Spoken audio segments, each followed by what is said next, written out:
Book Nook crew, have you ever picked up a book and decided within the first few chapters that you knew exactly what kind of book you were reading? Yeah, these 5 books reminded me to mind my business because every single one of the books had me making assumptions. Some I underestimated, some I thought were going to be one thing and it turned out to be something completely different. Some almost lost me, and some were so messy that I should have been irritated enough to put them down, but somehow I still ended up enjoying them. So today we are talking about 5 books that I was completely wrong about. And honestly, I take it back. Slow, turn the page, find your peace in this space, honey and prose. Welcome home. Let's start with Capone by Jahquel J because this one sent me on a whole rabbit hole. When I first picked this book up, I thought I knew exactly what I was getting. I thought this was going to be one of those shoot 'em up, everybody in the hood is in some kind of drama type of books. And I'm not saying there's anything wrong with that kind of story, but I expected it to be very surface level. I expected the violence, the drama, the street element. What I did not expect was to care about these characters the way that I did. Because once I got into it, I realized these people were a lot more layered than I expected them to be. The way Capone zeroed in on Erin and knew she would be his. The way he loved his son. The way Erin took care of Jaden after her parents died. The way they cared about the people who were loyal to them. The lengths that they were willing to go to for people who they considered theirs. I mean, Capone pretty much adopted Erin's entire family. That got me because suddenly I wasn't just reading about what they were doing. I cared about why they were doing it. And that completely changed the experience for me. I went into this book thinking, okay, I know what this is. And then somewhere along the way, I was like, oh, wait a minute. And once I finished it, I wanted more. That is how the rabbit hole started. So this one really checked me a little bit because I had already reduced it to the kind of book I thought it was going to be before I gave the characters a chance to show me who they actually were. And they had a lot more going on than I expected. Next up is Legendborn. And this is another book where I went in thinking, okay, yeah, YA fantasy. I know what we're doing. There is going to be magic. There's going to be some kind of chosen one situation. We've got King Arthur mythology, teenage main character. Got it. Except, no, not really. Because what pulled me into Legendborn wasn't just the fantasy. It was Bree trying to figure out what happened to her mother. The grief is what drives so much of the story. And as she starts digging into what happened, she is also learning more about herself, her family, and her heritage. And that is where the book became much more interesting to me. Because now we've got all of this Arthurian mythology happening, but we're also talking about ancestry, her identity, her history, her family. And Bree is trying to understand where she fits into all of it. So what I thought was going to be a fairly typical YA fantasy ended up having much more emotional weight than I expected. And I appreciated that because the fantasy didn't feel like the whole point. It became a part of a much bigger story about who Bree is and what she inherited. So I definitely underestimated this one. I thought I had it figured out. I did not. Now, All Her Little Secrets by Wanda M. Morris. Ma'am, this book had a lot going on. Elise's relationship with her boss, messy. The office politics, absolutely diabolical. The way things were held over her head because of a secret in her past. And then we've got everything going on with her brother Sam. And there were definitely moments while I was reading that I was thinking, how many problems are we giving this woman? Because every time I thought we had enough, here came something else. And normally, when a book starts piling on too many things at once, that can lose me.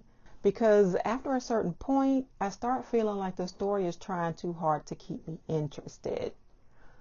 But somehow, All Her Little Secrets kept me with it. The twists and turns were doing exactly what they needed to do. Every time I thought I understood what was happening, something else would shift. And even when I felt like the book was doing a lot, I still wanted to know what happened next. That matters because there is messy where I'm frustrated and ready to go. And then there is messy where I'm sitting there saying, okay, what are y'all about to do now? This was the second kind. So did I think it was a little much at times? Absolutely. Did I still enjoy myself? Also absolutely. And I think that's actually one of the things I liked about it. It gave me enough twists that even when I felt overwhelmed by everything Elise had going on, I was still invested. Now, let's talk about The Spite House by Johnny Compton, because this one tested my patience a little bit. It took a while getting to the point, and I mean a while. It took forever to even get to the house because of all of the backstory. This is one of those books where I kept waiting. Okay, where are we going now? What's happening? When are we getting there? Because I had heard enough good things about this book that I was expecting it to grab me faster than it did. And at some point you start wondering, is this a slow burn or are we just moving slow? There is a difference, and for a while I wasn't sure which one this was. But once this book finally got where it was going, okay, now I understood. Because once everything started coming together, the payoff made me look at what came before it differently. And that's always interesting to me. There are books where the slow build never earns the wait. And then there are books where you get to the end and go, oh, that's why we spent all that time getting there. For me, The Spite House landed more in that second category. Would I have liked for it to get moving a little bit faster? Yes. But once it got there, and I was glad I stuck with it. And finally, 7 Days in June by Tia Williams. Eva had entirely too much going on. This book was messy, and I mean that lovingly, mostly. There were moments where I felt like some of the mess was unnecessary, like we already have enough happening. We don't need another thing.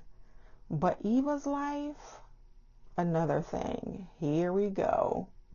That teenage angst between Eva and Shane, the way they eventually came back together, almost kicking and screaming, they were definitely places where I was sitting there thinking, girl, can we simplify something?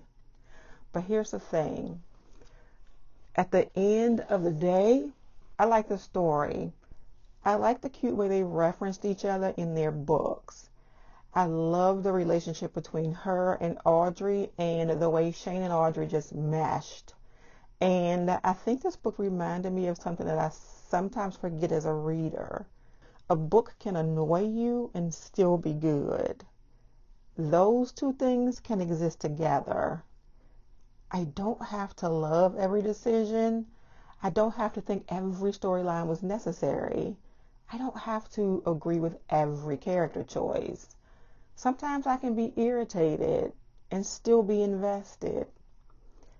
Sometimes I can think, this is entirely too much, and continue turning pages. And that was 7 Days in June for me. It was messy. Eva had a lot going on. There were choices that I questioned. But overall, it was a good story.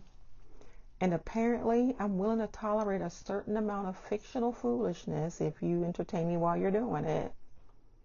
I think all 5 of these books reminded me that sometimes we decide what a book is before we've really given it a chance to show us. I thought Capone was going to be one kind of story, and those characters ended up having much more depth than I expected. I thought Legendborn was going to be standard YA fantasy, and it gave me this much bigger story about grief and heritage. All Her Little Secrets had more mess than I thought I wanted, but those twists kept me there. The Spite House had me wondering if we were ever going to get somewhere, and then it finally showed me why I needed to wait. And 7 Days in June proved apparently a book can get on my nerves and I can still like it. So maybe the lesson here is I need to stop assuming I know what these books are about to do, because clearly I do not. Now, I want to hear from you. What is a book that you completely misjudged? Maybe you thought you were going to hate it and ended up loving it. Maybe you underestimated it, or maybe it almost lost you and then completely turned itself around. Tell me in the comments, because I know y'all have some. And if you like book conversations that go a little deeper than just I liked it or I didn't, make sure you subscribe and join the Book Nook crew. Now drink something warm, read something good, and I will see you in the next one.